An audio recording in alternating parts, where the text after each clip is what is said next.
AskReddit by Emma Bowles. What's a harmless non-serious secret you've kept forever? My friend is a major Death Cab for Cutie fan. They came to our city a couple years ago, and I knew she wouldn't be able to afford the tickets to go. She was upbeat about it, but I know she was devastated by it. I bought tickets 2 days before the show. I told her that the friend I originally planned to take couldn't go, and would she please come with me? There was no other friend. Told her I loved the band and would be sad to miss them. She of course accepted, and had the time of her life.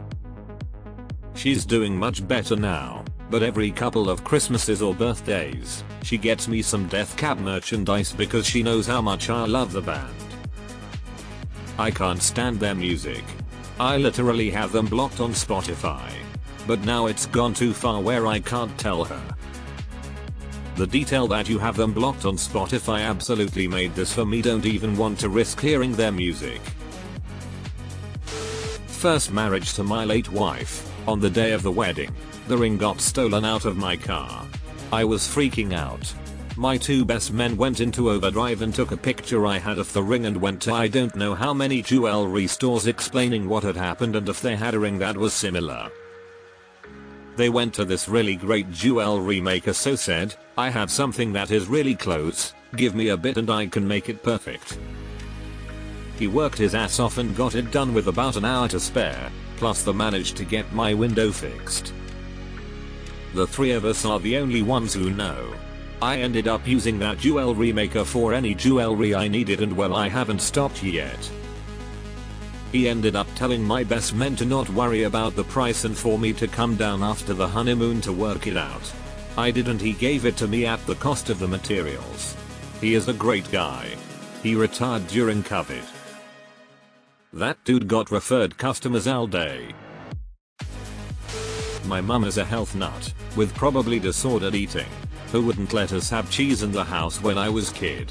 When I was mid-20s, I bought a unit and my dad was helping me fix stuff up so I provided lunch. I said to him, bet you're going to hate going back to work next week and not have any cheese on your sandwiches. It was then he told me his deepest secret. He had been buying blocks of cheese at work for years. I had no idea he was crafty. And my mum still doesn't. Poor dad has been retired 4 years though, so not sure on the current cheese consumption status. I think you meant craft. Why? One day I came home late at night drunk and decided to walk my dog. Just when we arrived outside my house, my dog attacked a raccoon hanging around the area. I ended up wrestling my Malamute and freed the raccoon from his jaws. Here's the thing. I was drunk and the raccoon kinda just stared at me in front of me and I decided to try and pet the raccoon. I got maybe one pet in before it took a chunk out of my finger. I ran into the house leaving a trail of blood up to my brother's room for help. A sleepless night in the hospital and 4 consecutive rabies shots later was the result. Everyone asked me what happened and I just told them while I heroically wrestled my dog to save the raccoon I got bit in the process. They still don't know the real story. It still gets brought up 10 years later. That's hilarious. Drunk, you definitely thought this was going to be your movie moment. The raccoon would understand that you saved it and allow you to pet it in gratitude. But nope, still wild animal. I convinced my sister I had entered us both in a blog giveaway. I won a coupon but she won the grand prize, or $300 gift card to Lane Bryant. My sister was a size 16 and desperately needed new clothes but would spend money on her baby grandkids and thin adult daughters. This was the only way I could make sure she spent it on herself. It's been 10 years. She doesn't know. Edit. Thank you, kind strangers. I'm glad she doesn't know what Reddit is, or she'd definitely figure this out. You are a great sibling. That was really kind. In 1998 I had a friend who was stuck in a very toxic situation at her home. She had an opportunity for a new start across country in Oregon. She had a Dodge Neon that was hanging on for dear life and decided to pass on the opportunity for fear the car wouldn't make the trip. I told her I had a friend that was a mechanic that owed me a favor and he would give the car a tune-up for free. I didn't really have a friend that was a mechanic. We were both 18 with not much money, but I used all of my savings to pay to have her car made roadworthy for the trip. She's a mother of 4 now with a great job and thriving in Oregon. You may have saved her life. You're a phenomenal human being.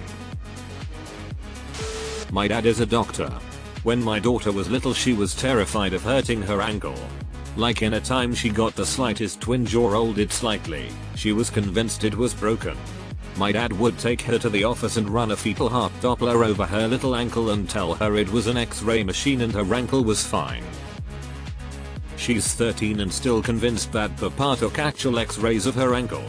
I'm never going to tell her otherwise.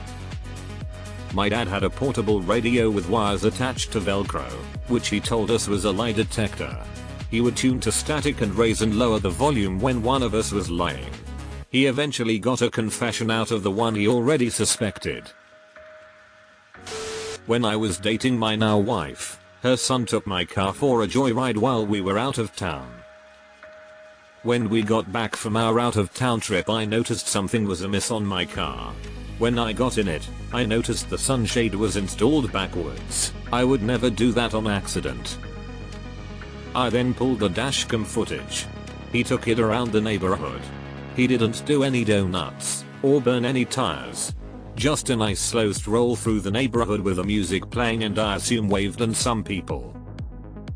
I ended up just handling it man to man. He was like 17-18 at the time. I never told his mom about it. This deserves more praise. Honestly, he will probably remember that conversation the rest of his life.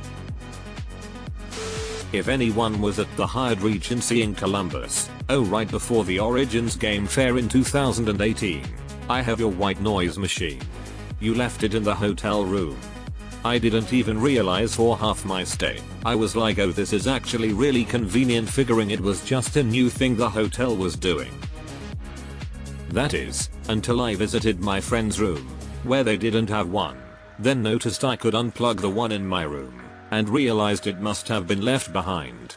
I told the front desk about it, but they insisted it didn't need to be moved to Lost and Found.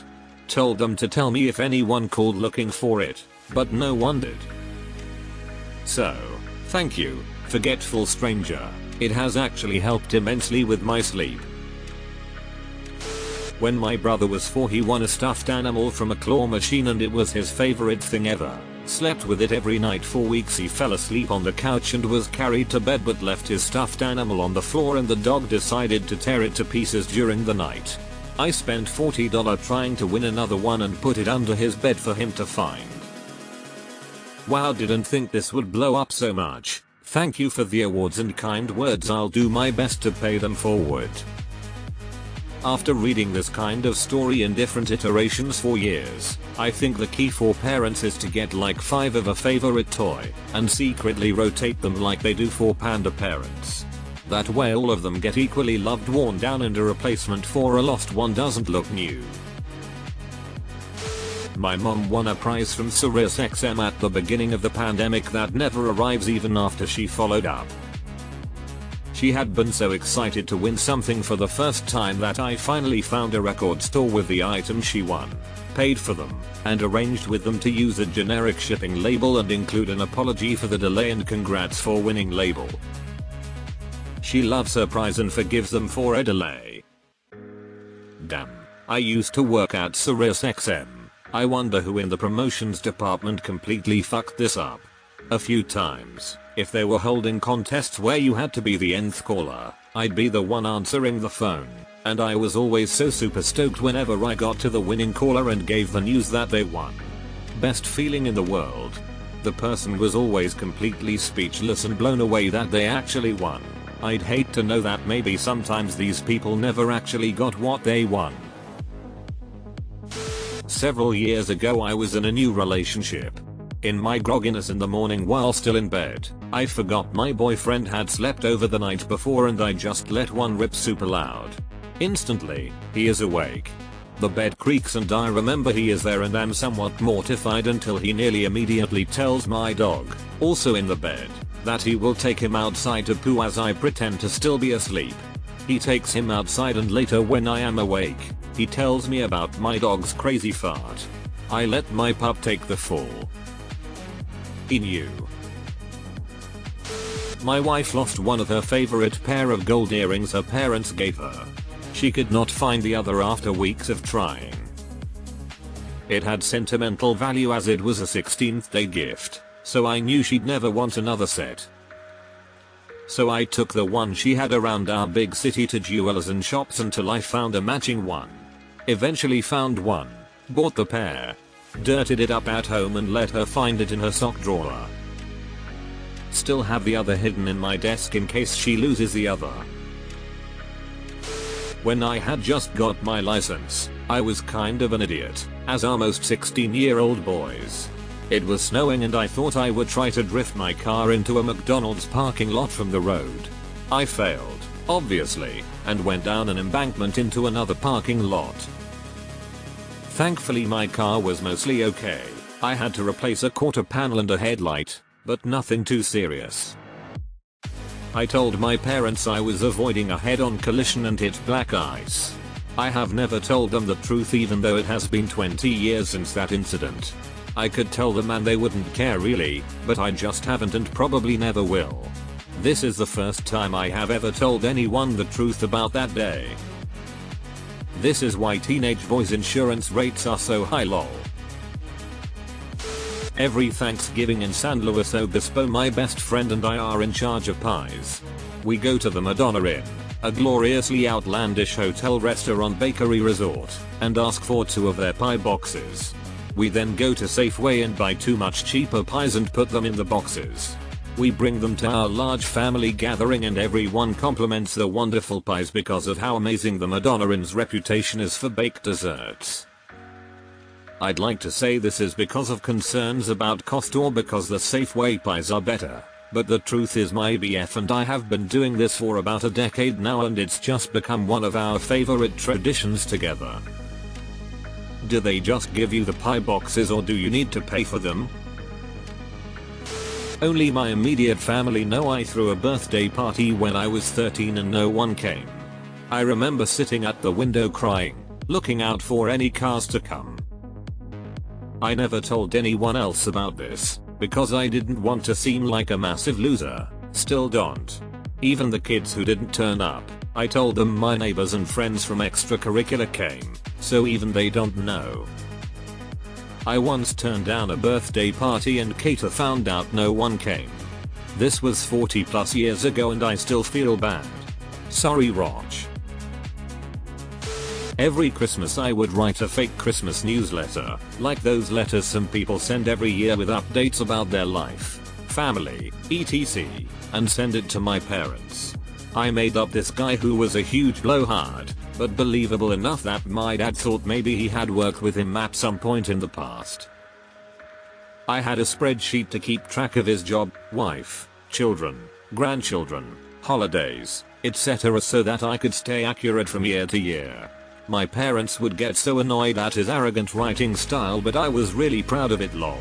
It went on for 6 or 7 years but then his twin granddaughters graduated high school and I stopped.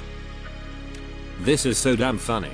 I am remembering this to fuck with people, it's so good.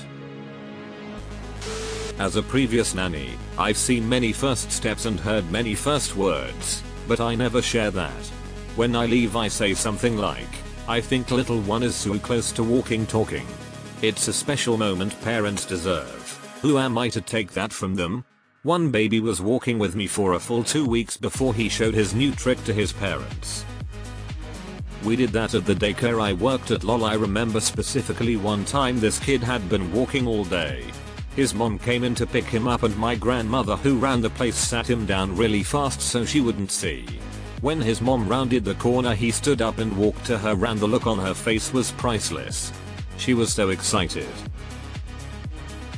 I farted in a physics tutoring class consisting of 6-10 people including the tutor. A friend started yelling about the air conditioner having a bad smell. He suspected a bird or a mouse died there. Finally we all had to move to continue the class in another room. Until this day, no one in this group knows that I farted. In 4th grade I farted so loudly it actually stopped my teacher mid-lesson. We sat at desks that seated 2 kids and those were clustered in small groups around the room.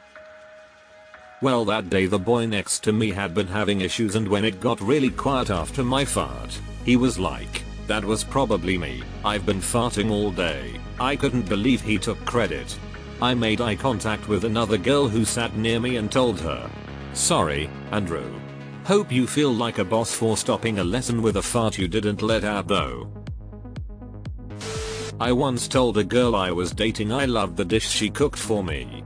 In reality, it was terrible. 25 years later, my wife is still cooking it at least once a month because it's my favorite. I've never been able to tell her, but now I've let my 8-year-old daughter in on it.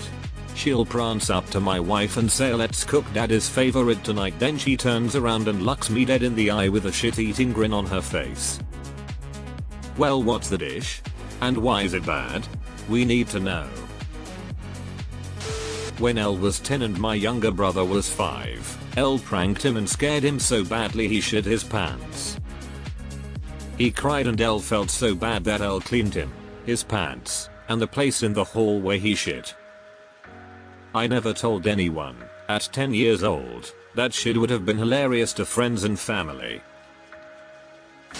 I was 7 and we were moving from one farm to a bigger one. Mom was taking garbage out to the burn barrel and burning it.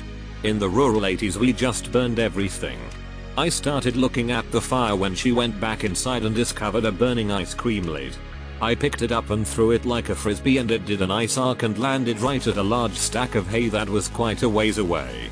I was horrified and went running in and told Mom some paper had floated up and onto the hay. Other than the huge stack of hay burning down, there was no harm done.